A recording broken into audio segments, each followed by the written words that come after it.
Welcome back to Two Homers and a Realist. It's the post-game pod for OU Texas. OU gets trounced.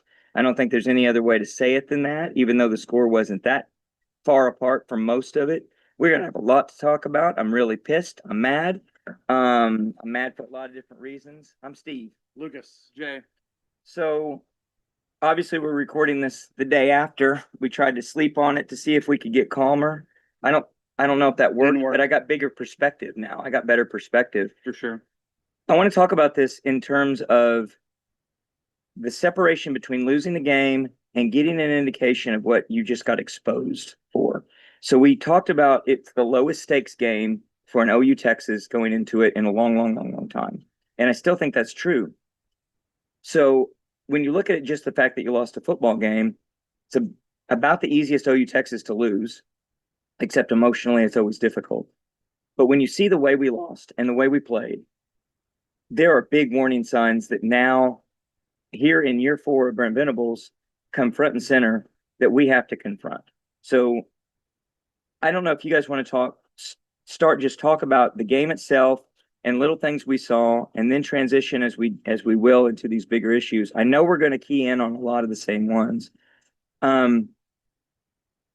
I'm going to start with what I think is the most important thing that happened both for the game and as an indication of where we are as a program.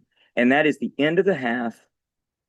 When we are in a scoring position, we have, if you will, all the momentum. It is very clear that we are most likely going to get points out of this drive just to end the half. We're up 6-3. Did anyone look to confirm, was it 32 seconds that's on the clock? We get on first down, we get 9 yards, 8 yards. It's 2nd and 2, 2nd and 1. And we try to substitute. I immediately stand up and I'm screaming, call timeout. This is stupid. Texas did what exactly are you what doing? you're supposed to do. They waited and they until had we done got it already. And then they they're started like, to sub. we're going to sub. How do you kill the not clock. know that's going to happen? I knew it was going to happen. I did too. You're screaming about it from seats way over. Connor's screaming about it. Mike is screaming about it. I'm sure you're screaming at your television. It's just something we've never done ourselves for some reason. We're terrible at letting them substitute, and then we substitute slowly, and then their teams rush. Everyone you have to know that's coming. I'll do that to us. And you have to know that you don't have the luxury of time. And I don't care that you have one timeout. Yeah. You've got the ball, and you can throw the ball, and you'd be better off losing the down and just spiking it. And the fact that it didn't occur to them, and they think they're going to run out, so they start to sub, and then they realize, well, we're not even going to get this play off. And so they end up 10 seconds. With 10 seconds, call the timeout. And I don't know if you knew this. When they line up, did you know the tight end was covered up and he didn't go out for a pass? They were trying to do a cutesy thing of we're going to run for the first down. Well, nobody in that stadium thought they were going to run for that first down. It was clear they couldn't run for it. So they end up throwing an interception in the end zone. He throws to the end zone, which is another issue. Open about a second before he actually threw it. And then he throws. They had 2 safeties, and they weren't anywhere near Burks at that point. Yep. Where if he throws it, he catches it inside the 5. Yeah, he right down walks in the end zone. Instead, he waits until the safety rolls over, and then he just throws it for grabs. 3 yards left of where it needed to be. Again, he'd been better grounding the ball, throwing it out of the back of the end zone or whatever, and kicking it. Throwing short and letting Burks try to come back for it. Just on the goal line. You could not have given them a bigger gift, and that turned the game entirely. And so to me, the big issue is the clock management. The big issue is what they're doing there. Before we get to that, let's talk about the biggest supporter, and that's Tobacco Exchange. Thank you again to Tobacco Exchange being our post-game sponsor. 3 great locations throughout the metro area. More Oklahoma City and Edmond. Great selection, great staff. What are we smoking today? Today we've got an Aladino and a 85th Aniversario Reserva, if my Spanish is still working. It's perfect. You were just in Mexico. It's on the lighter side, but it's really smooth and it's got a good draw so far. Yeah, I like it. It's good. It's a good afternoon after cigar to smoke away and exercise some demons. Well, what did you guys think about that? Because let's start with that and work our way through. To me, that was just, I was so steamed. I was so pissed. I went and walked the new pavilion, which I like. I like the renovations to the Cotton Bowl. I was walking up and down Payson and just sitting there beside myself with how big of a screw up that was. I don't get nearly as worked up as you guys do about clock management. Ultimately, because if he throws it earlier and hits that play, we might touch on it a little bit. But in the end, if you had scored or something, I think I would whatever. have touched on it, but you would have touched. I know you would. Well, the substitution fact. First of all, I don't think whatever play call that you need to go in there, you need to substitute that for. No, Did you put a wide receiver out and brought a tight end in? Is that what happened I on don't this even cut? remember. Whatever it is, You just got to you roll could with what you call a got. play with the personnel you had Yeah. on the field and snap that ball at, I don't know, 28 or something like that, and you still have that timeout in your back pocket. So worst case is you don't complete it and you have to kick a field goal with, 20 seconds left on the clock or whatever it is. And Texas isn't going to do any, if you miss the field goal and they get the ball with decent field position, Texas isn't going to go downfield and get anything with 20 seconds left. right. No, But you don't worry about Sandell ain't that. missing that field goal because the dude's money. He Mhm. missed the first one of the season and he hasn't missed since. And he's been bombing in 45 yarders, 55 yarders, 52 yarders. So, I mean, going up 9-3 isn't a huge difference in the score because you're not up by a full Still big. touchdown, but momentum wise, Every because you're kicking off to Texas, you need points. you need points. But just in general, it's It's a boost. the math of 9-3 isn't that big of a deal, but it is. It is Yeah. in this kind of game. And they get an interception to end the half. They go into halftime thinking we haven't played that good ourselves. It's only 6-3. Yeah. Like we've got this all in front of us. I also feel like Texas. They handcuffed Arch in that first half. Right. It was all screen passes to the running back out of the backfield, Well, which is smart. quick slants. I the assume that's sideways what they were throws. doing. I assumed it too because he can't. If you're gonna get that pressure like They Florida don't. got They last don't trust him. Yeah. No, but with that much heat that Florida put on them, Which we we did. were gonna. Well, I think we had 12 tackles for loss. We only did. we only had one. But we sack. didn't get But- we didn't but get those the were- action we yeah, were those supposed were to get. behind the last No. passes that we made good tackles. Yeah, on. but that's part of their design on their end is why. yeah, I don't think it's because our players didn't perform well. I don't think it's the D line. I didn't think we tackled well. No, not the D line. we still didn't get anywhere near like the Auburn. We didn't get the penetration we wanted. So like We did. It's just a lot of times. I think they told Arch, "You get some pressure, roll out and go." and so that gets to a And different they moved issue. the pocket and they ran And that's a screens game like issue. we said. Yes. And so you've got Sark did a great job this entire pre-week on obviously working on schemes. They corrected things they were doing defensively. They corrected things they were doing offensively. They prevented us, and we didn't make adjustments. Our lack of adjustments and figuring out what to do when we clearly weren't getting what everyone expected. And I'm going to get to an issue about just rat poison in general. And I think we took some rat poison on both sides of the ball. On the defense side, it was just resting on our laurels, thinking we're going to be in the backfield. If Florida can do it, we can do it. And when it's not happening, and we've done something it you're against doing Michigan and wrong. Auburn. And so something you're doing wrong. You've got to change it up and do something I different. still don't put much on this defense as the problem of the game. They did well enough There's- in most of the There's three times that they could have made bigger, better plays. Mhm. That would have. I mean, it would have been a I mean, difference. you gave But up 16 in points. general, Right. yeah, You shouldn't lose a game at University of Oklahoma. You should not lose a game where you give up 16 points. no, True Ever. statement. True not statement. unless it's 1972.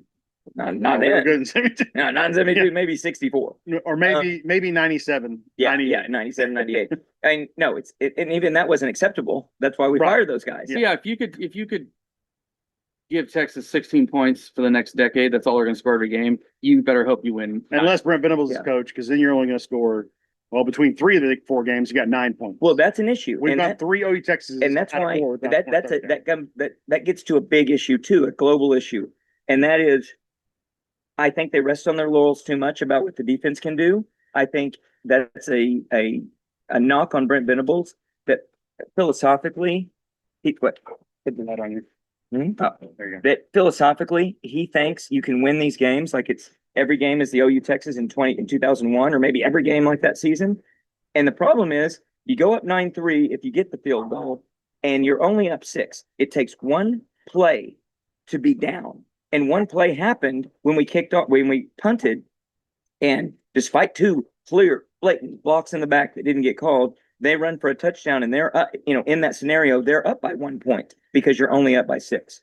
So say what you will about the era of Lincoln Riley and No, your that play wasn't. and you're that winning. play made it 20. no, he I know, was I saying know. if I'm you- saying if it was theoretically, nine- if you're if it was only up 9-3. 6, Yeah. you got one Yeah, one that mess up, ended the game. one anything, Yeah. you could be down. Yes. If you're Lincoln Riley and you're outscoring them, yes, that's not ideal either. But if you're winning by 10 points versus winning by 6, it's a big difference because that's 2 scores. Yeah. And so I think there's a problem with the philosophy of we can just do it as little as we need to do because our defense will hold them. We just need an offense. And I wonder, is there something in the water? Is there something they're doing to these coaches for 4 years running, four different offensive coordinators that they don't know how to score? They don't know how to put their foot on the gas and make things happen. They don't know how to get big plays. When's the last time we saw big plays, running or passing? We've also seen in the history of like OU Texas and Bedlam that the more conservative coach loses. Yes. Mike Gundy used to always, right before half, he'd just take a knee at like their own 45 with 30 seconds left. And you're like, what are you doing? And then we would see, Matt Brown towards the end of Matt Brown era, he was taking the more conservative route and losing. Mm-hmm. And here we are with the 2-minute warning before the half, and we get the ball down the field, and you think before the 32-second mark that we're talking about, Mm-hmm. it looked like we were literally playing for a field goal. Yes. Yeah. Why are we not trying to get the first down? Right. I mean, get multiple first downs to give us, Options. If you're down to the 25-yard line, you're making a couple throws into the end zone Mm-hmm. with, Yes. 45 seconds left or Like whatever. Anyone else in football? Instead, it literally looked like we were setting up play field goal. Yep. And that's not winning football. No, it's not. And It's especially really in this not. game, like I said, when you've seen Matt Brown go conservative and lose, Yep. you've seen Charlie Strong has gone conservative against us and lost. Mm-hmm. I'm sure we have gone conservative and lost, also, but this was one of those moments. That's the point. That you That's the literally point just you're like, making. well, it's 6-3. If we can just go down and get a field goal before half, we'll be all right. Mhm. And then after botching that whole that timeout situation, they just decided, well, we're going to run this one play and maybe we can get a deep ball in there. And like I said, Burks looked to be open before he threw that pass, and he threw it late. But even then, you still really didn't make an effort because we weren't running a major hurry up No. in that last minute and a half or whatever after the 2-minute warning. Mhm. We weren't running. We looked like we were just lollygagging around. And I was like yelling, urgency, like do something. And that's the kind of plays in this game. Now, maybe some other games, it's not as big, but like Bedlam's and Red River games, the more conservative coach almost always loses. So, not to distract us, but Connor chimes in from afar with something that's relevant to the pod where Brent Venables is headed if he doesn't start beating Texas. James Franklin has been fired. Really? Breaking news. According to X, let's see, on three. According on three, I hope he better not have just given me some fake news Twitter from like on sports or something like that. Yes. That's pretty crazy because that's like a $50 million buyout That's huge. or something. But it tells you where we There's are. a guy in that can't win a football. big game right there. Yep. That's That's the deal. Yeah. when you're Penn State's on the outside looking in of being a blue blood. Yeah. They're on the precipice. If they great way could to have a put it. 10-year run where they're in the top 10 every year, maybe they can make it to. They're almost a historic blue blood. right. Or maybe they are historic blue blood. Nah, I don't think so. Where they got one national championship, No. 2.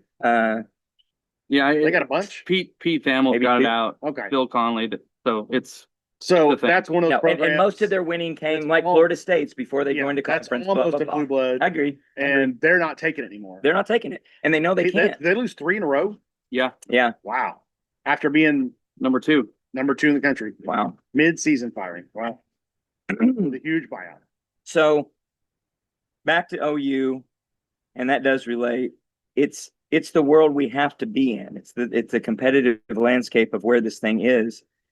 And the Wall Street Journal just ran a nice article about OU, how we're the NFL's team in the SEC. Talking about Nagy and all kinds of stuff that we're doing, which was great praise, and it's true. But we have to fulfill that and continue down that process, and that includes taking critical looks at what we're doing in terms of the overall program direction. So, I worry about how cutesy they were in we're going to practice indoors. I guess we're getting word that that Mateer only practiced on Monday. But apparently wasn't good on good. And yeah, it wasn't good on good. Mateer was 100% rusty. He was clearly rusty, clearly He afraid. looked tired. He looked actually. tired. He looked like he was hurt. I don't know how much blame to put on Mateer versus the coaches, Yeah. but at some point you have to. I will put a lot of blame on the coaches that you didn't test that enough to know one way or the other, or to say we've got to pivot if this ain't working. I mean, Hawkins wouldn't win in this game either, unless they completely revamp the offense. I actually thought we would have a Hawkins package where maybe he came in and ran some speed I options. did too. And then if you do well on a couple of those, well, then you let him throw Yep. on, a sideline route or something that's not going to be over the middle where he's going to throw high and get intercepted. But I thought maybe we would switch it up, not because Mateer, in my mind, it was like, going into this game, it wasn't because Mateer was going to be bad. It was just going to be because Hawkins got to play the week before. He was ready. He played in this game last year. So maybe you just let him come in for a package. Neubauer throws a better In- ball see what was than gonna he happen. does. In hindsight, I think the moment they decided to have surgery, the whole focus of the rest of the team and the coaches all should have been on the fact that we're going into these next 4 games with Hawkins. Everyone step up your game like we talked about a couple weeks ago. Mhm. Everybody needs to play better. Everyone needs to play harder. Everyone needs to focus more. And this is our game plan. Because you were right. You were Yep. right that we should have played Hawkins. We were right. You were right with the pass. You get a pass issue if you lose. I don't think it was that much of a drop off, to tell you the truth, of what I saw. Not out the way of Mateer Mateer. played, I Not don't the way either. he played. Yeah. He looked like what Hawkins. And what I think was the bigger problem was he comes in as a white knight, and they're all, I'm sure, in there watching him practice, going, "All right, we're good." That's We're what I'm good. saying. I think if the team had just Defense and offense. focused on the fact that we're going in here Yeah. with our backup quarterback, everybody needs to up their game. And even if not, you've got to have alternatives. You got to have options. You got to know, what if he gets hurt? What if he gets hurt? Yeah. You're gonna. Well, he's hurt.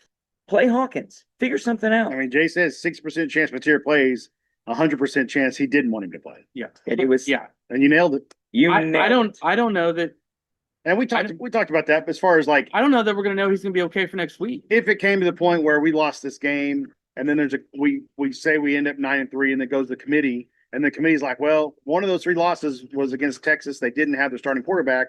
We're going to give them like a half of a pass on that. Mhm. So let's call it, 9.5, 2.5 or something like We're that. in. We're a lot. Over a team that's 9-3 that had their starting quarterback all year, blah, blah, blah. So then in that case, it would have mattered. But the way this team looked yesterday we don't need the committee. Right. We're not making the playoff. Oh, I don't know if we're not. With the rest of the schedule, We're 9-3. We're making the playoff. I don't think we're going 9-3. We're going 8-4. Well, I get that. And I get before that. the season, I had this as one of our 4 losses. Last week or Wednesday when we did our OU scores, I had 27-7, which is a blowout essentially.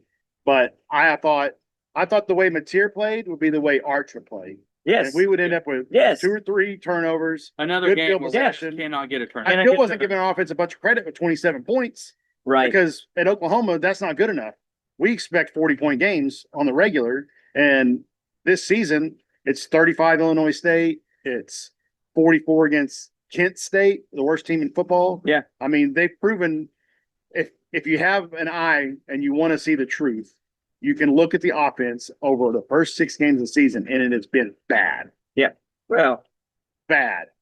bad It all- relative to where it should be. It all I'm looking at it. I don't know how did we get that final drive against Auburn? Like, look and see what this team is doing. I have no idea how Mateer took us down the We field. get it to Michigan too. I know it's really shocking that we had the Michigan 9-minute drive or whatever it was to end that game essentially. Mhm. And then the Auburn, you go down 17-16 and you go down the field and Football, drive and score. football is such an interesting game. And it's because crazy. Mateer was obviously off, and there were a lot of plays where if he connects on them, you just don't know what the rest of everything else is going to look like. We were down 6. He scrambles down to the 14-yard line, a 33-yard run. Holding, gets called back. Yep. Next play, he's late with his throw across the middle to Satania. Now, whether Satania is supposed to stop in the zone again, I don't know. That all of his picks this year, except for the end zone one, have all looked like. Am I supposed to sink in the zone Right. and stop, or am I Who's continuing my not run? doing their job? Who's not right? Is he throwing it wrong? Are they not stopping? What is it? But either way, it goes off his hands right to a Texas player because of course it does. Yeah. We should And- we should have 4 turnovers though. If you remember the play that they direct snapped it to Blaylock, he hands it to Mateer. Mateer throws it behind the line of Sideways. scrimmage backwards. Right. And the Texas guy jumps on it as he's touching the out of bounds Yep.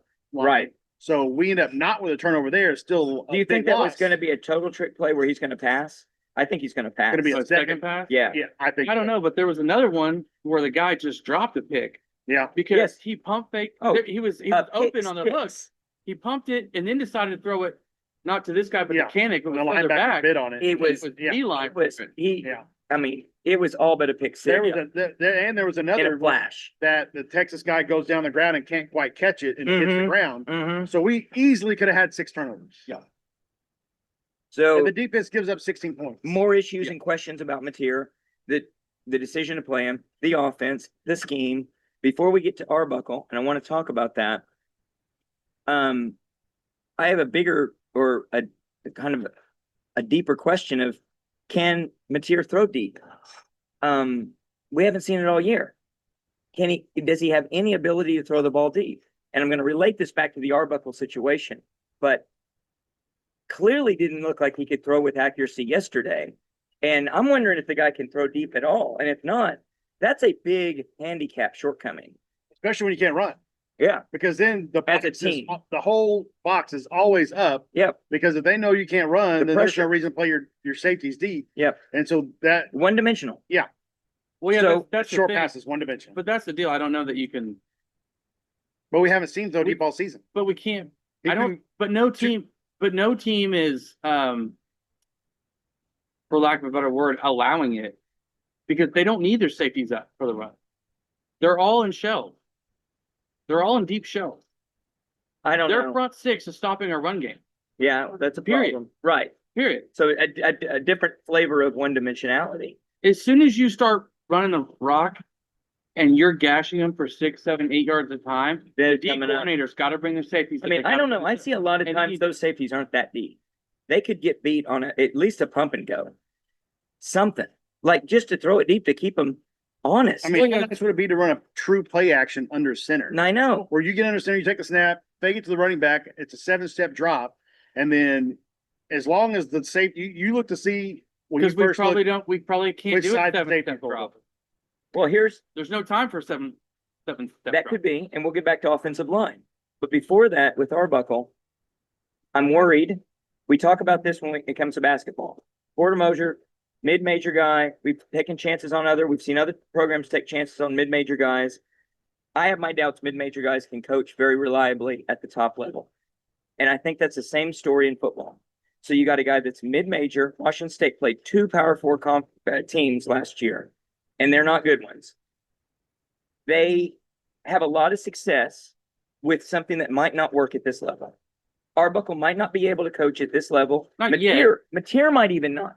Because when you can move on your feet the way you can, and you're talking about that level of football, you can make a lot of plays happen I feel that like don't happen in the East SEC. Carolina has one of the best offenses the last 50 years. I feel like Diamond in the rough. no, But I mean, feel that's a like diamond in the rough. no, Yeah. every Find single, another Lincoln Riley. I mean, every I'd single love to have coordinator- that. Every single coordinator comes up from Toledo or somewhere. Every single one.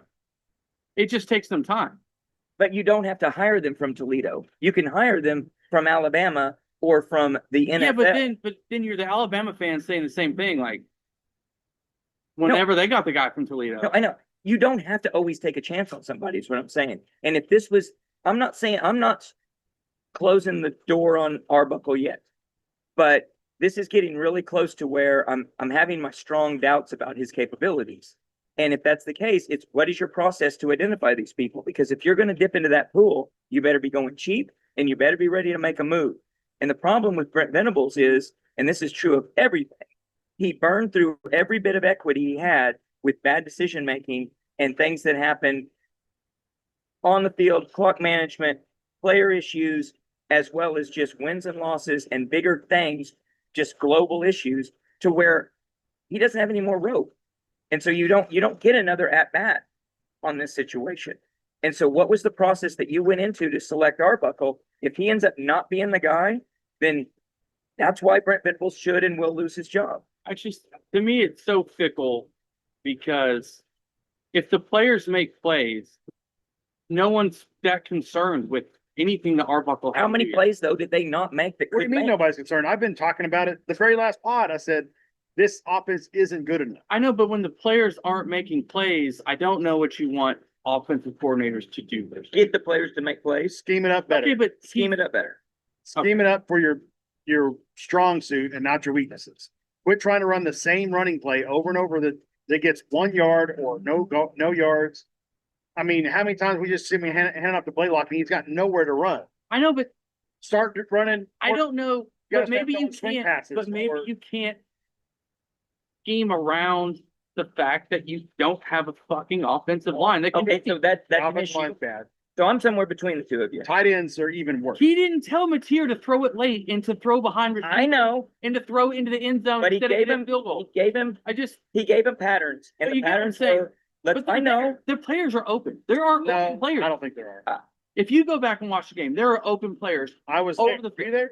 I was there. It We have a doesn't good matter. view of like where the plays were. It doesn't mean you're watching every play who could be open. I've Who's seen not the open. whole 22 all game long. No. Yep. I understand what you're saying. I agree, but I don't see And that I'm out just of playing other devil's teams. advocate. I get it, but look at every other, it seems like every other program, including those playing against us, and they're finding open men and they're getting 15, 20-yard plays. They're getting guys down the seam that are open in offenses as good or worse than ours, or should be as good or worse than The ours. only part I would argue with that is if you want to talk about the run game, I will 100% agree. As far as I don't know that our routes or our passing scheme or anything are deficient in any form. The routes don't seem like they get open the way that I see other people get open. Yeah, and we've got guys Running stacked free. on top of other guys. Now, and then I see guys open that aren't getting the ball. So then 6 games into the season, I want to ask, okay, are you not telling him what he needs to hear? Is he too incompetent to find those guys that are open? What's the story? Because that's unacceptable. Or is the scheme of that's a guy running free and he's designed to run free. Hopefully he's pulling the defense away. But We're do you- never Do looking. you at not think some of this is the fact that how closely we pay attention to our team versus when we just watch I'm other sure games? it is. I'm sure it is. Like, But if you didn't look at think the there's- you stats, still don't think there's Alabama fans sitting around being like, Absolutely. gosh, but there's guys open all over the I field. agree. Why can't we do that? Why? I mean, I agree. so, I agree. I don't know. And now back to the offensive line. I'm back Say on the what I'm you back on will. the feed and boat. I Get out of town. totally understand that. Get out there. Say what you will about Benny Wiley. His offensive linemen didn't get injured like this, and they were able to play with a consistent group, which we have not had, not just this year. The coach of the Big 12. I know, So that's a little different. but those guys were truly Joe Moore award-winning, amazing all-stars that are knocking the crap out of the NFL. So part of that is just staying healthy. Part of that is staying consistent, where you got a 5-man with a couple rotation that you can depend on, not desperation. Put duct tape on it. Let's figure out how we can make this work every freaking game. What was the Simmons injury? I don't know. It got rolled up on. It didn't look good. I mean, you have Backlinko, our third string left tackle that had to come in and play right tackle. I don't think he did horrible, but So now we've got 4 offensive Again, linemen. Now 2 will probably be starting. again, it's just I mean, these situations bring up to me back to something we talked a lot about last season, which is maybe whatever you're doing, strength and conditioning for defense is not the best protocol for offense. And maybe player by player, position by position, you need to have some different thinking because we're seeing a lot of injuries again on the offensive all on line. offense. And it's All offense. on offense in general. Yeah, the defense seems to just be like, whatever. And it could be the difference in the game. They are two very different sides of the football with a lot of different implications. So that bothers Speaking me. of some defense, Jaden Jackson, David Stone come in on offense. Yep. And I told Nolan to play before that, it'd be nice if we had a fullback, that maybe we could block somebody and pick up a few yards here and there just to maybe get us back on our feet. And, if you can rush for 3 or 4 yards on a first down, Mhm. 2nd and 6 isn't too bad. Right. And then we get, what was it, fourth and 1? And we barely got it, but we got And we it. barely got it, but you actually bring in 2 guys that are Two big, muscle. way bigger than fullbacks. Right. But to me, the fullback should never not be utilized. And we don't even have one on campus. Again, back to I scheme. really thought Kinnick would be a fullback. Back to scheme. Back Kinnick to can't our block muscle. at all. Penix No, had but- like 3 good blocks the No, whole but- season when you watch. No, it. but if you're asking him to fight off a defensive end, I'm asking him to block. but just to get in front of somebody, I think he could get in front of somebody as a fullback. I don't know. He didn't on the sweep last week against Kent State when He didn't, Burks was trying to And he go. didn't this week. No, And but he that's, didn't this but week. that's trying to hold someone from like going. No, across it's just the- getting in front of somebody. No, but he's not moving. He's not doing anything except going out for 7-yard passes and catching them. And then every now and then you get a 25-yard pass. Well, he was It's great. underutilized yesterday. He was. Horribly. So both of those things are to me, 6 games into the season, meat of the season, it's coaching. It's scheme, it's player development, it's knowing your weaknesses, it's knowing your opponent, knowing the league you're in. The John Mateer scramble it was a design run for what, 30-something yards? 33. Call back on a tight end holding. Yeah, Kenneth was holding on. No, it was Kent, I think. I think it was Kenneth. It was one of Joe John's guys. It was Kenneth because I remember for sure it was Kenneth. So speaking of substitutions and defense, you talk about bringing the defensive guys in offensively. We seem to substitute with reckless abandon, including to the extent of, like, I don't know if they're promising guys snaps or what, or if they think all pieces are interchangeable. A fresh situation. But we got guys in on a critical down that are third stringers. I don't know what's going on there. And then when they don't substitute, circling back to what we said earlier, is when you need to, where it doesn't matter, just lollygag run the kicker out as a safety, just to run the clock and make them have to take a timeout. We never strategically think about that. There were a couple of times where I was surprised too we had like a safety. Yeah. Yeah. Now Maybe maybe Hardy not, was back there in the second quarter. maybe not because RSJ had been missing tackles. So I could see like Boganowski was in there a few times, Hardy was in there a few times, Powers in there. Powers was in there. Powers he actually, after RSJ missed some tackles, he actually flew up on a play and got a guy by the ankles for a tackle for loss. But yeah, it's interesting who's in the game sometimes at critical moments. And that's true on offense too, when you look at the run game. On offense, I think they're just trying too hard to get some matchup. Well, I guess, but like the critical factor in run game is a good running back. And so there's two aspects to that bug the hell out of me. And we've talked a lot of this, which is just, what is DeMarco doing? Why are these guys in there? Is it time to just pull the plug on the odd experiment? That was somehow, that's a complete failure. This guy is not ready for this level of football. But beyond that, scheme-wise, why do we hand the ball off and are telling guys, run into the back of your lineman? Where in the world in the history of football is that the right way to play?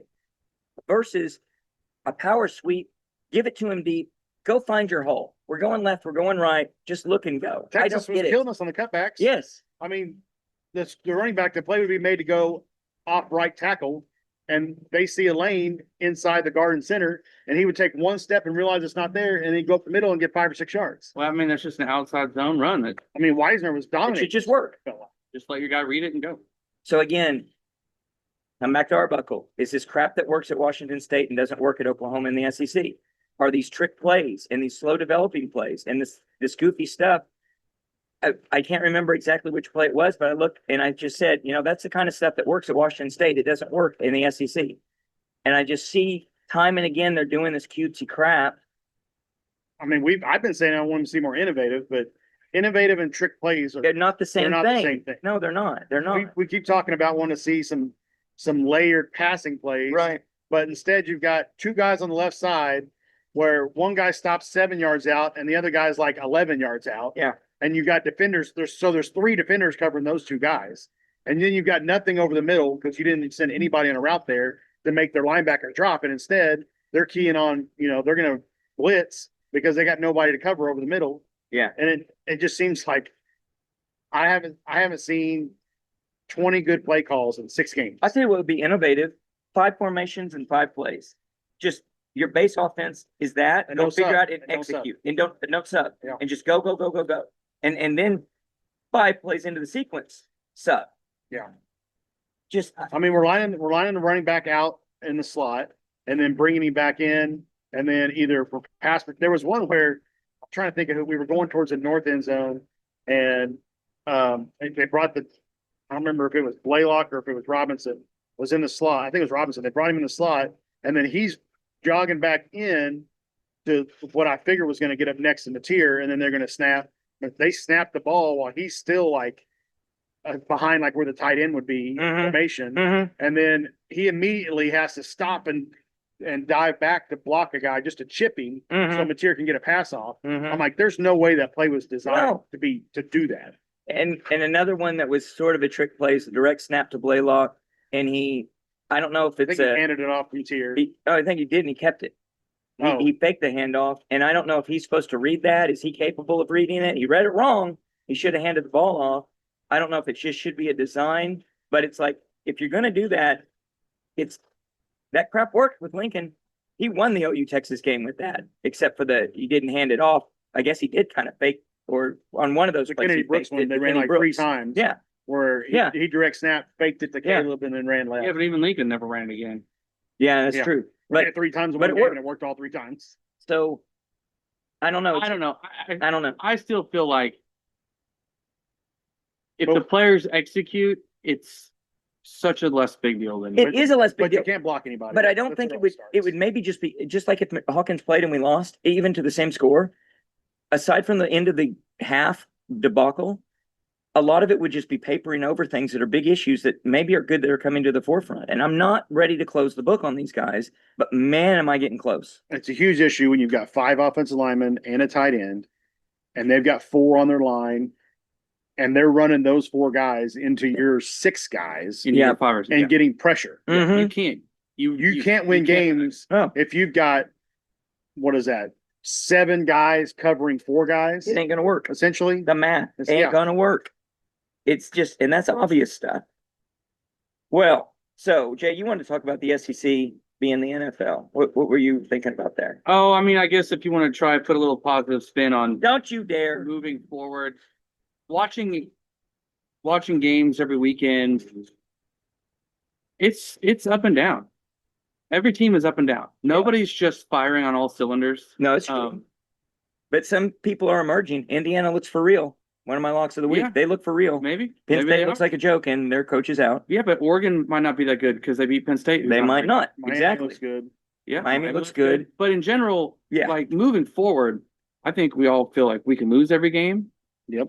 I think you could win every game, to be honest with you. I don't think anyone's just I agree. playing at a level that we just can't compete with if No. we show up and play.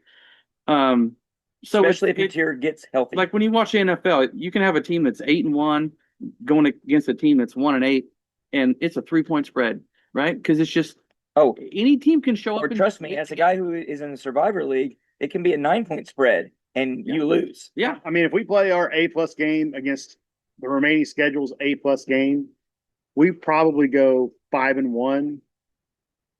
A Like- plus against like- A plus. Yeah. Maybe 4. I could see Bama and Tennessee both being just better than us. we still have the best defense left. Yeah. No, I think that's a good analysis. I think you're Maybe I right. could see 4-2 if I think you're right. if it was Yeah. A+ on both sides. Because you got A road plus. games. Both of them are road games. Yeah. Now, from what I've heard, I haven't been to Bama. You have, I think. Mhm. It's not like Tennessee was. Now, when I went was a long time ago, and Yeah. they weren't what they are today. Right. But But even here in the other SEC, the guys that just cover SEC, right, they say, that Bama and Auburn aren't crazy schools, Right. as far as the crowd. But right, Tennessee and Florida and LSU are on a level of their own, right, essentially. right. And the rest of them are just kind of, good Mhm. atmospheres, but not amazing. And I even heard that from Ole Miss travelers last year. hmm They're like, "Oh, I went to Grove. It was awesome. People were crazy. It was a ton of fun." And then we got in the game, and they're like, the atmosphere wasn't the same in the stadium as it was outside. hmm And even though we had to lead at halftime or give it up right before half. I No, think we had we to took the lead lead at at halftime. had to lead, yeah. And they were like, even when they came back and were ahead of us, the crowd was never That what you think it would be. right. So, right.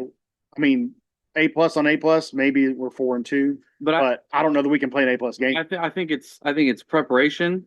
It's how up can you get your team to play, and Well, it's can this be a and get it- right moment? and it's how the players execute is why it's week to week. I think you're right. And I think, can this be a get right moment? Can this be your gut check and you figure out across the board from scheme to motivation to execution to strategy?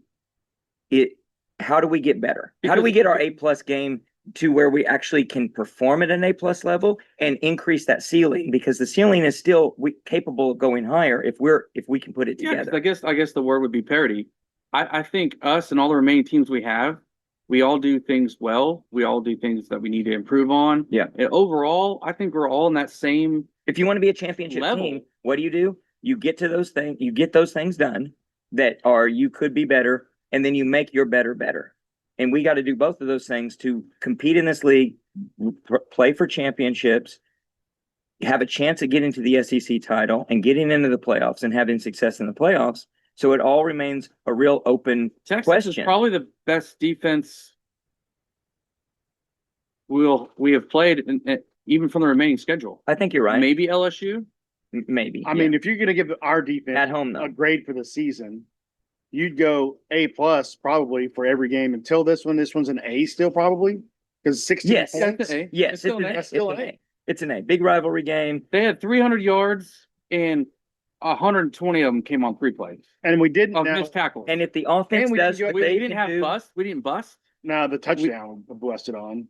Okay, that was a in the short Falcons. play. that was That a was- huge bust. Yeah. But getting I there think was a little. Dolby just forgot to go cover. But I mean, we didn't have. I'm saying we didn't have like you let a guy get 40 yards behind you. Yeah. Easy Right. touchdown play. Right. Yeah. Yeah, it didn't go deep the way we you just feared. missed a couple tackles here, there, and other And, than if, that, and if your defense, if we're giving our defense an A for the season, I mean, we're 5-1. It sucks that we lose to Texas, but at least you can continue to build on your defense is good enough to keep you in every game. I mean, South Carolina shouldn't score more than 16 offensive points. Right. So you're in the same position, and back to the Texas game, and in every game from here on out, if you're doing what you should be doing on offense, which I think is a higher aspiration than what Brent Venables understands. But if you're doing what you're supposed to be doing on offense, you make another team one-dimensional, and your A defense is a hell of a lot better than your A defense was yesterday because you're up 17-3 going into half. You're kicking the ball off, and you start with one other thing breaking your way. If you make that game 24-3, which could happen, then all of a sudden the true Arch Manning weaknesses come out, and the defense can tee off. And that's what they were able to do against Auburn. But we weren't able to do that against Texas. More talent on offense, most likely across the board, and a different atmosphere completely, along with the fact that they all had to be getting a little bit tight, thinking our offense isn't there, Mateer's not there, and reining it in when they should have been opening it up. Now Here's an ugly stat. Sorry, just please. It's been 688 days Yeah. since Oklahoma scored 30 or more points versus a Power 4 team. How many? 688 days. Arbuckle's averaging 18 Almost points a 2 game years. against Power 4. Wow. That's bad. That's really, really, really bad. Just as we shouldn't lose a game where we hold a team to 16 points, we shouldn't win many in the SEC if you only score 16. No. You've got to score more. So we discussed earlier a little bit of some scheming and some thoughts. Did you have any thoughts, Lucas, about air raid? What we need to do? Do we need to sell out? Do we need to? I don't want to call it gimmicky, but at some point, I don't want to ever aspire to gimmicky. But halfway into a season, and you're looking at some difficulties, and you know your weaknesses. At some point, you have to decide we need to get gimmicky if that's what it takes to win. Before you answer this, I think the problem is we're too prideful to understand our weaknesses. And I think our coaches feel like that these players can't execute it, so we should be able to run it. So we're going to try and run it. And we just keep doing the same thing over and over.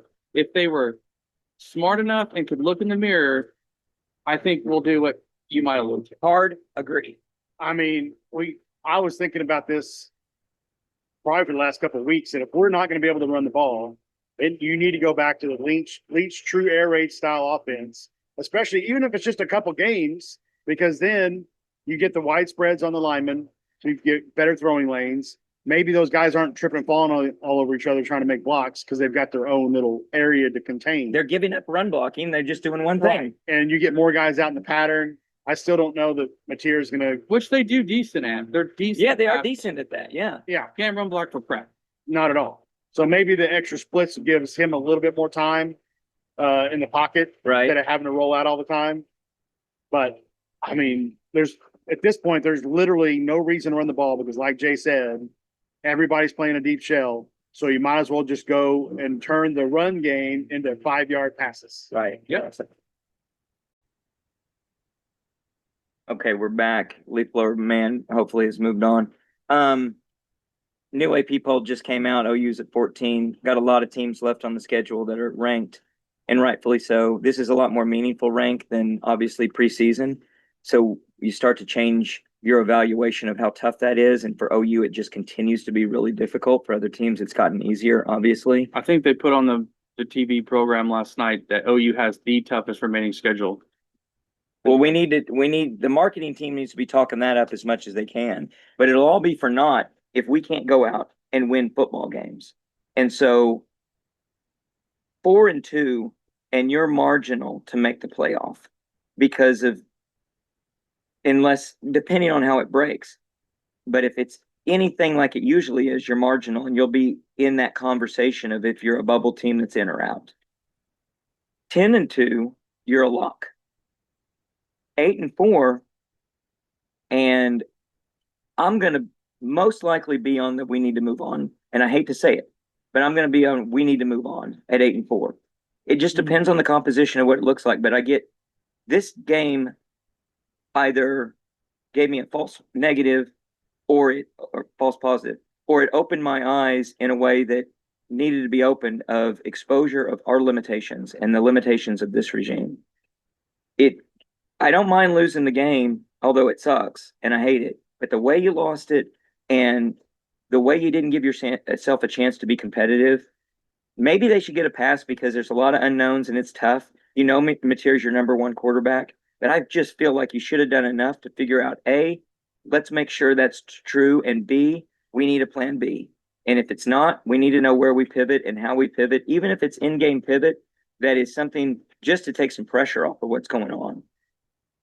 I don't know. I wonder, again, are we not viewing the new league we're in with the correct lenses?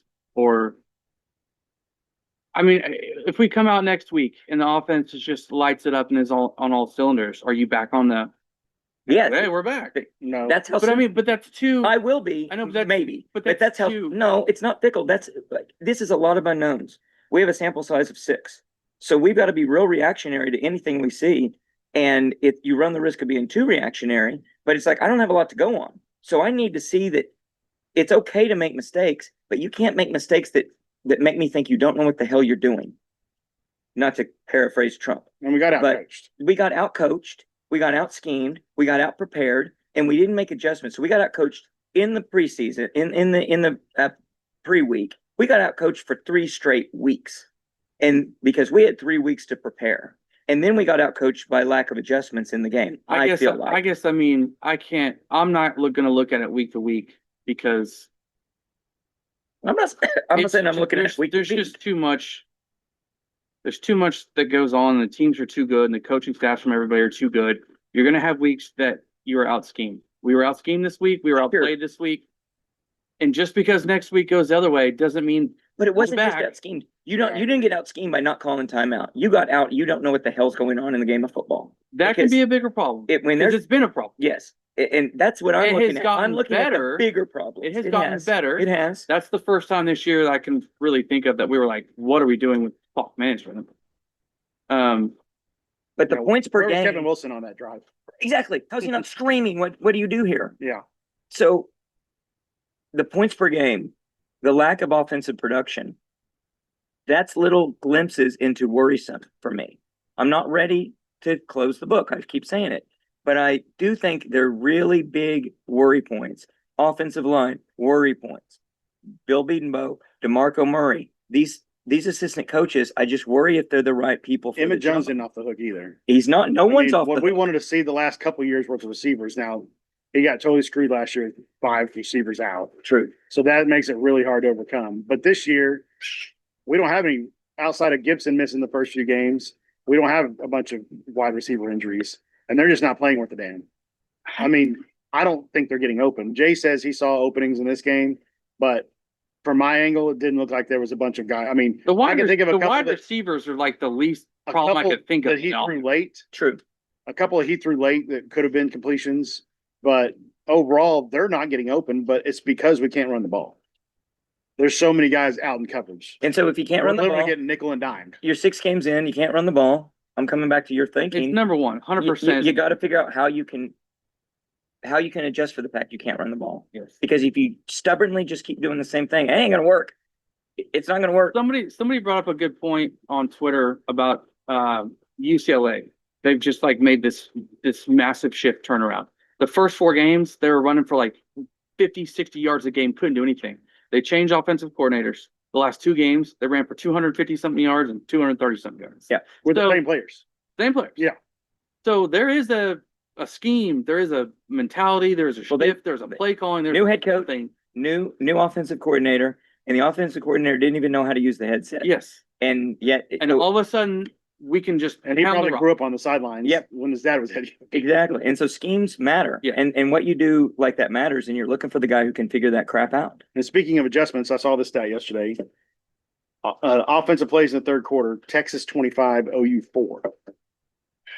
So we come out of the tunnel in the second half and we Yep. kick the ball off, and Texas makes adjustments to where they're just running down clock. They're picking up first Seven down. and a half, but 7 minute, 11 second drive to open. I Texas believe. was ranked 115th on third down conversions coming into 115th.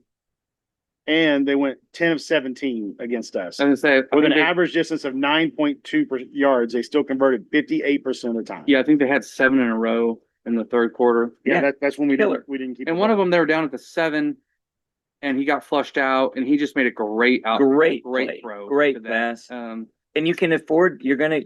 Arch Another has talent. He's going to do that, but Two you of can't them- let that be killer. 2 of them were RSJ not making a tackle, like Yep. a 2-yard tackle that turns into a 14-yard play or whatever. Yep. 20. South Carolina just fired their offensive line coach. Wow, I don't know what That's that does. weird. I mean, that's the week before we play them. nice. That is Maybe. Nice. I don't Yeah, know. right. The next guy comes Where in, and they goes, got "Okay." where they got to use The UCLA guy. Yeah.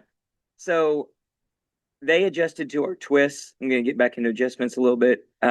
They were having a really hard time with anybody's twists on their offensive line.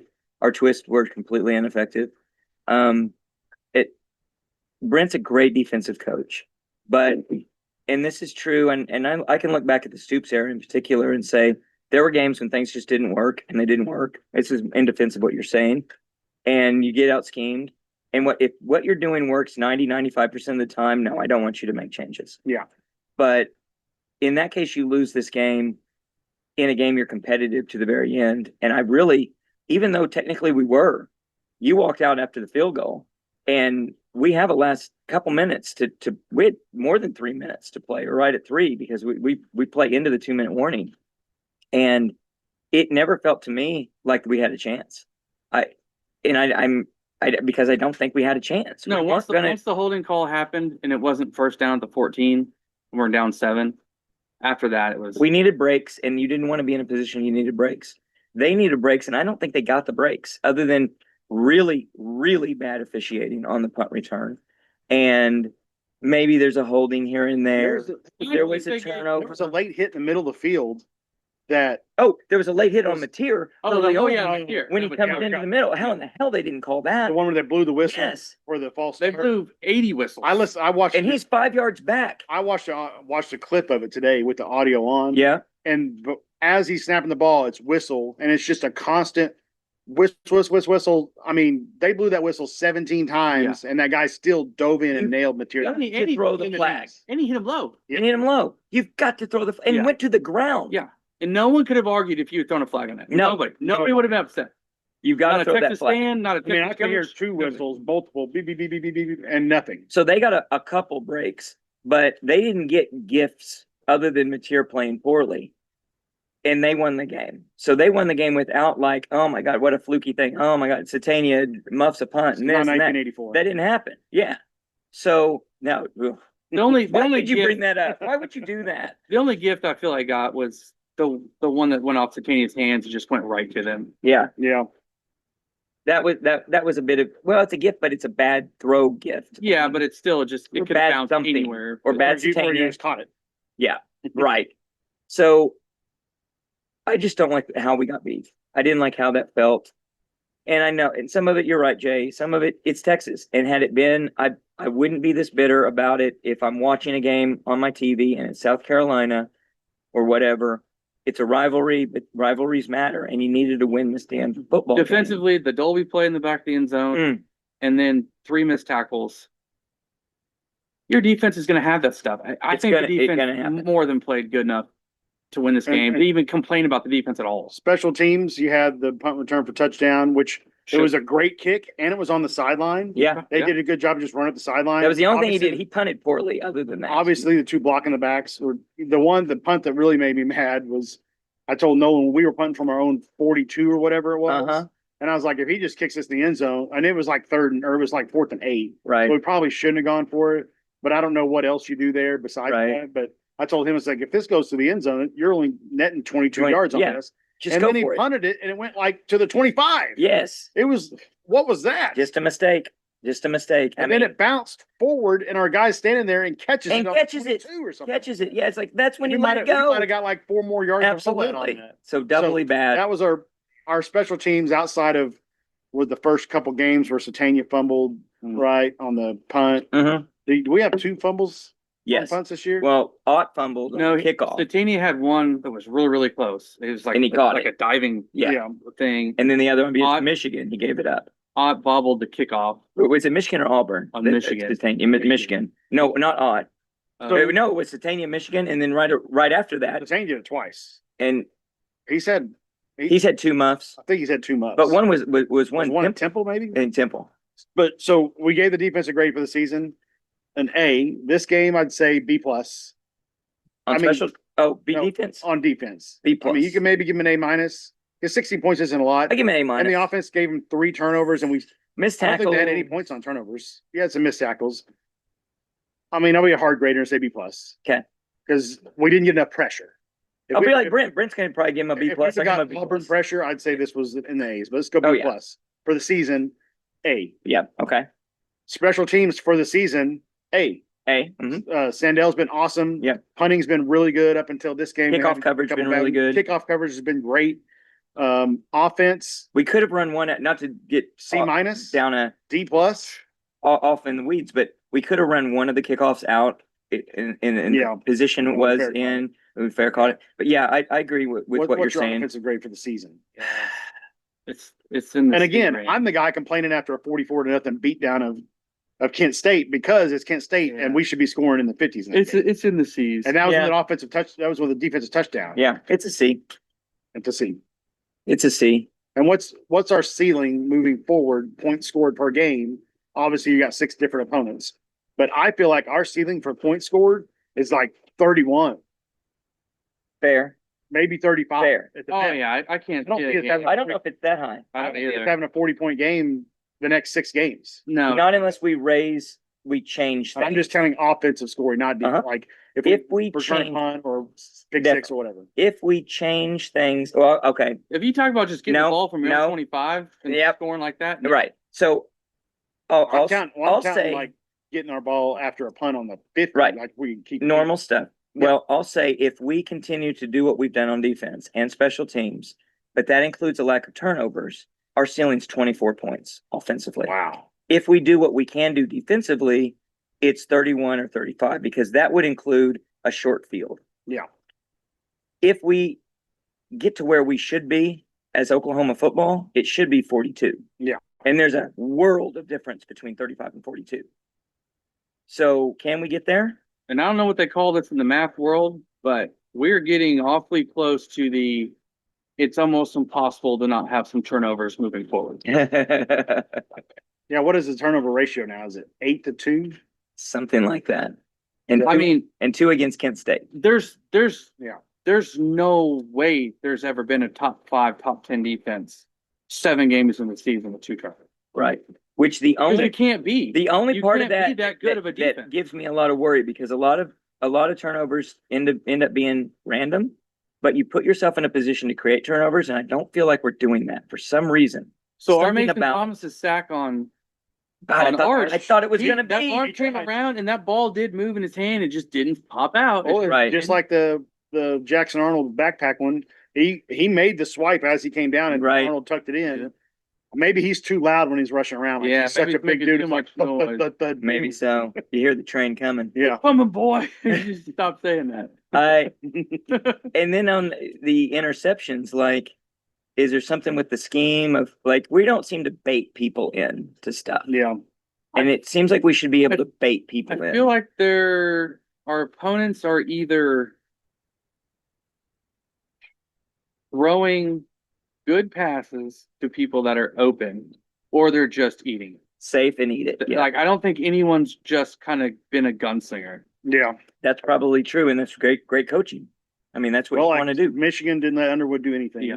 right? Texas yesterday, the first half for sure, Arch was handcuffed the whole He didn't throw anything that was like The one like that was there wasn't a single like, oh man, I don't know if he should have thrown that. yeah, but There were several material. He there was threw an- into quadruple yes, coverage. yeah. there was an one time. amazing Arch throw on our sideline when it was third and I don't know 12 or 14. wasn't it? 17 or something. Was it 12? Was it that low? It was a long third and something. Yeah. Right. And he scrambles to his right and just throws it dart Oh, no, down it's the side. The perfect. guy catches it on the sideline. Perfect The out. coverage wasn't bad. It was just a perfect throw. Yeah. But outside of that throw, did Yeah. Arch look good? No. No. No. I mean, he 20 for 27 or something. He had I some mean, good third down. He Well, was effective. he was It's what it a took manager. to win the He game. managed He it. managed it. they schemed it up to where Arch wasn't going to hurt them. Yeah. And they just going to run the same running play over and over up the middle. It was going to Right. get 6 or 7 yards. I don't know what our defensive line was doing on some of those running plays. They didn't run that good. They really did. I mean, what they end with like 135 rushing yards or something like that. yeah, and 52 of them came on one play that Right. our Arch Mason had- Thomas Arch had should have tackled A him. couple called draws or whatever, Right. or speed to the left or whatever. But God, it sucks. Well, back to offense. I hate that place. I think that we don't know what it takes, and some of it's us as fans, but we don't get paid, so it doesn't matter. We don't know what it really takes to win. It's like we have an offense that doesn't know what it really takes, and we keep looking for the savior in the quarterback. But if you look back at Stinson Bennett and a zillion other quarterbacks, you don't have to be a Heisman Trophy winner. You don't have to have a Heisman Trophy winning quarterback to have a very competitive football Will Howard's team. not good. Right. I mean, as far as in the grand Exactly. scheme In of the grand things, scheme of things, no. Will he's Howard's effective. Baker Mayfield type, And- or So we look for this savior, and we keep making these unfair comparisons of Mateer to Baker Mayfield as if that's all it takes. And then kind of on running back, it's like, yeah, it's good to have a really good running back, but you got to have everything else come together for a running game to work. It's not just a running back. You put Adrian Peterson on this team, and he's going to look very mediocre because in fact, he might get injured. I mean, your best bet is Barry Sanders because Right. he was used to Right. dodging people in the backfield, and then once he's passed one or two guys in the backfield, well, then he can get his run. Right. That would But be an there's only one Barry interesting- Sanders. And the other thing they did, and the other thing they did to make him and all the others successful, not to knock Barry Sanders, but my knock against Oklahoma State always throughout that was when you give a guy the ball 35 times a game, he's bound to have a lot of yards. And I'm not saying we do that with somebody. Oh my God, these guys would be dead. Well, we almost, I mean, in a weird way,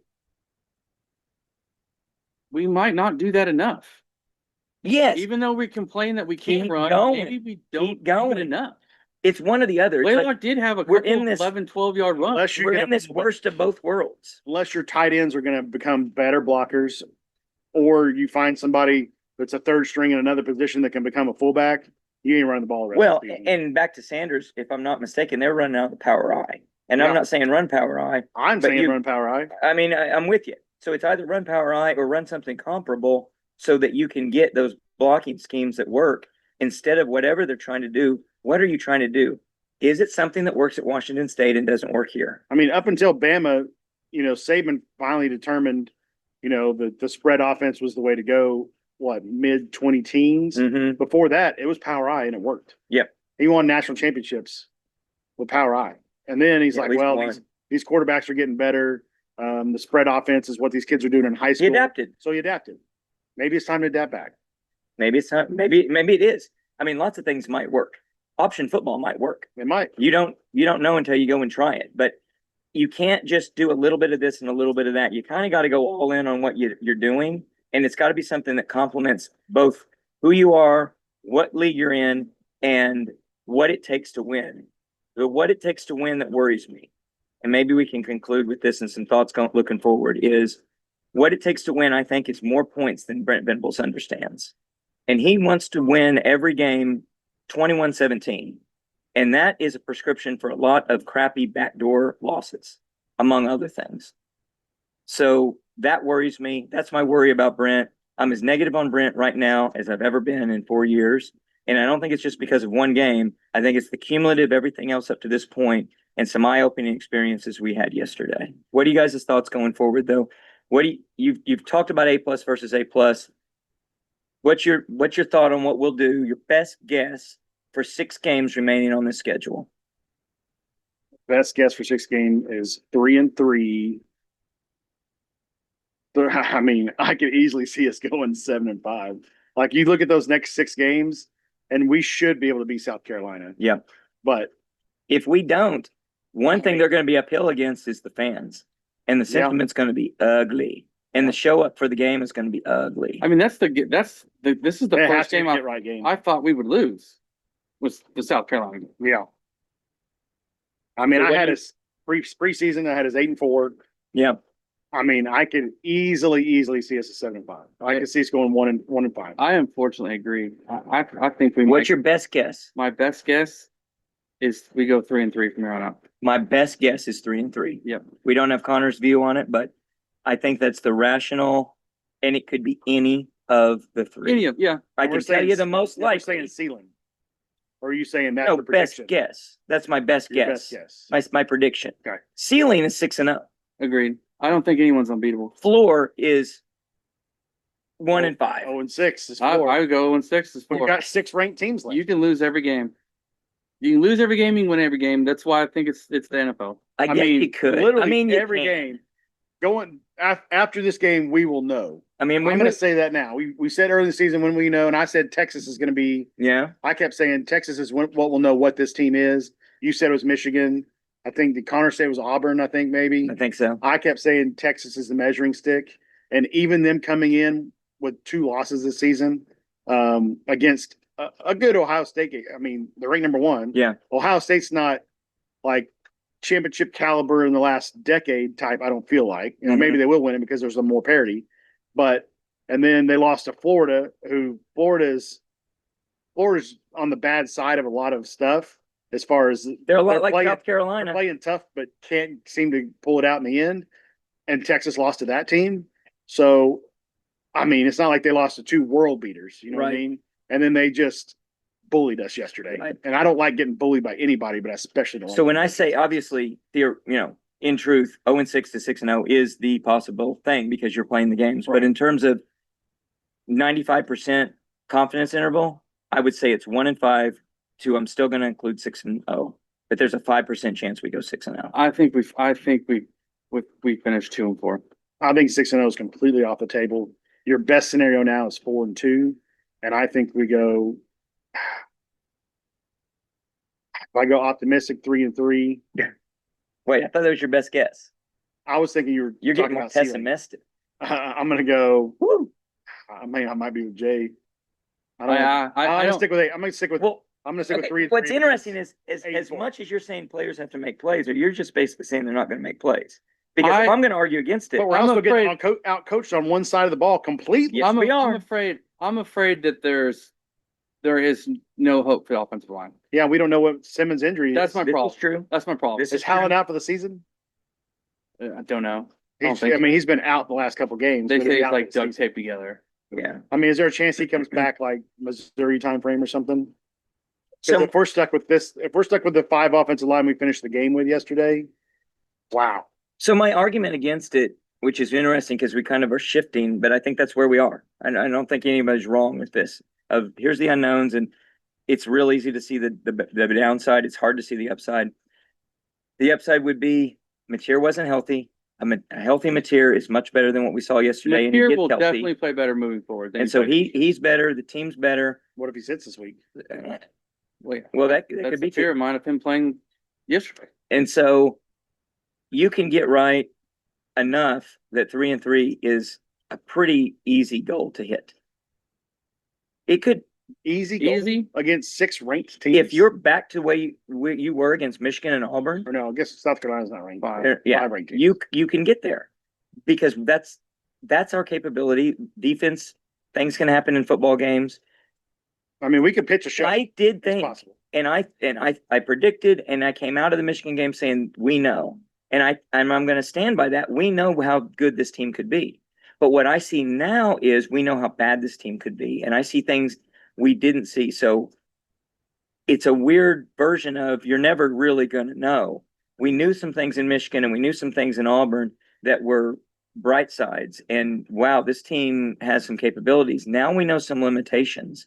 So we're back to it could be much mean, less than what we hoped. Auburn's a good win. It's a great win. They're one of those SEC teams. Should have been a better win because they should have beat Georgia. Where you've got to yesterday. show up because they're going to play you hard and tough, but you've got to play well to win that football game. Right. And we played well to beat a team that was on the verge and should have been up 17-0 halftime against top 5 Georgia. Yeah. So Is Michigan a great win? Auburn can play ball. I don't know if Michigan's a great They win. lost to USC. It's a strong good win. win. It's a good It's win. a good win. So, We're capable. Like, are they going to Hey, finish 9-3? They're a stronger team Gonna be a then than good they are win. now. I would say Oh Auburn. yeah, then it is. Auburn's probably the second best defense. I think we played. There's a chance the 3 best defenses we've already played. Yeah, Maybe. yeah, or 3 of the 4. Yeah. Well, I mean LSU's in there, but Yeah, I think so 3 of I the don't 4 think Bama's best. defense is terrible. They've been keeping Well, not terrible. they've been No. keeping good teams in the around 23, 24. We've played at least 3 of 6 and 3 of 5 probably, and so maybe 3 of 3. We don't know. Remains to be seen. Auburn's Very defense likely, is good. very likely 2 of 3, right? Texas and Auburn. We Auburn's just don't the- know who the third is. Auburn's the epitome of their defense is keeping them in every game. Yep, Because Auburn had 20 yards of offense in the second half last night, yep. and the game was still And- within distance. And they have 2 handicaps, and not to give them any grace on their bull crap about what they bitched about after our game, but they are fighting their own offense and they're fighting the officials, Yeah. and it is really rough for them. So I don't know. Obviously, a lot remains to be seen. Can this team, and this is sort of to a motivational factor, can this team overcome and make a positive the fact that they face a really daunting schedule, or do those guys pack it in and just start to say, man, we can't win. This is tough. Woe is us. It's so unfair. I know the coaching staff won't feel that way. Brent is not built that way, but it's tough for a 20-something-year-old kid, 18 to 22, to look at what is happening and say, man, this is just No, I never tough. felt that way. I would just be pissed off. I think I would too. Like I hope, And they're I hope just they are too. I hope absolutely they're just pissed mad. off at Let's when they go. to South And I Carolina. think they will. I have faith that they will, but it could. South Carolina is one thing, but fast forward 3 more games, both fans and players could be in a pack it in type of mindset if we don't get it right really soon. I'm still. Move to South Carolina. The fans are done for the season. Oh yeah, You can. It'd be really You hard to count win that. them back. Yep. Yep. I'm still shocked. I know we slightly got off the fired Beanbow track, and you listen to people nationally or other people locally that think all the fans are crazy that we want Beanbow out of here. Because we get a lot of big time recruits that say, I'm coming to you Yeah. to get coached by Beanbow. But at what point does individual achievements and growth matter if your whole line isn't working? That's a strategic question, because you have to see that before it's obvious to everyone else. Because you can get the 5-star recruits and it doesn't matter if you can't make them work. And you won't see that until it's such a truly bad product that then you're not getting those recruits anymore. But We I mean, can't like, wait to that point. No, but like I'm agreeing with I you. do think we have the players to do it. I just No, I don't know. know why the unit is not. When's the I last time agree. we had a good That's why running I'm game? saying you might need to get rid of Bedenbow, because there's plenty of guys who can coach offensive line, and you can't just rest on the laurels if everybody thinks this guy's great. Yeah. Well, who cares? What year was the last year we had a good running game? Jalen Hurts. 2021? Kennedy Brooks?